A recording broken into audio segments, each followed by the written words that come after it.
નજર કરીએ ભરૂચ ઉપર તો ભરૂચ જિલ્લામાં ભાડભૂત બેરેજ યોજનાની કામગીરી પ્રગતિ ઉપર હેઠળ છે કે જ્યાં આ કામગીરીને લઈને જમીન સંપાદન થયેલા જિલ્લાના અસરગ્રસ્ત ખેડૂતો આજે પણ પોતાની સાથે અન્યાય થયો હોવાની વાતને લઈને આવેદન સ્વરૂપી રજૂઆત કરતા નજરે પડી રહ્યા છે।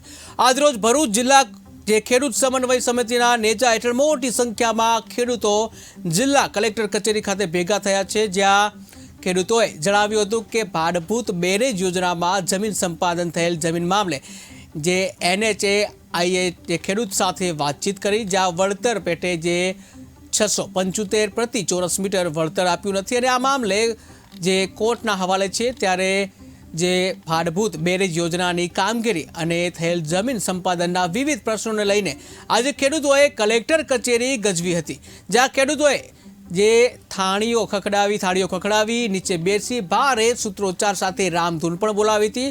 ખેડૂત આગેવાનોએ જિલ્લા કલેક્ટરને આવેદનપત્ર આપી રજૂઆત કરી।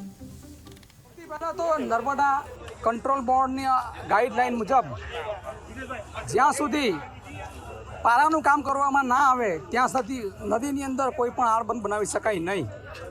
હાલમાં નદીની અંદર આળબંધની કામગીરી પૂરજોશમાં ચાલી રહી છે। લાસ્ટ ટાઈમ જ્યારે એક હોનારત થઈ અને અંકલેશ્વરમાં પૂર આવ્યું, એની સાથે એ આળબંધની અંદર 400 મીટરનું કામ ત્યારે બંધ થઈ ગયું હતું। એને કારણે જે નર્મદા નદીના પાણી છે એ પૂરના રોકાણને કારણે અમારી 250 વીઘા જમીનનું ધોવાણ કર્યું।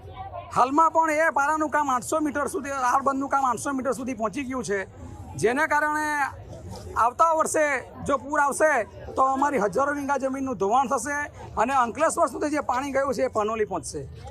તો આ જે નુકસાન થયું છે એ નુકસાનના માટે જવાબદાર કોણ? સૌથી પહેલાં પારાનું કામ કરવાનું હતું, એની જગ્યાએ આળબંધનું કામ કરવાની પરમિશન કોણે આપી?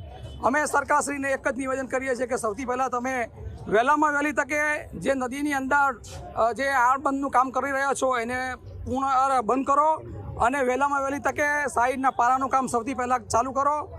બીજી વાત કે આ જે નુકસાન થયું છે, હાલમાં પણ અમે ન્યૂઝપેપરમાં વાંચ્યું છે કે 1200 કરોડ રૂપિયાનું નુકસાન ભાડભૂત બેરેજ યોજના વિલંબમાં પડવાથી થયું છે।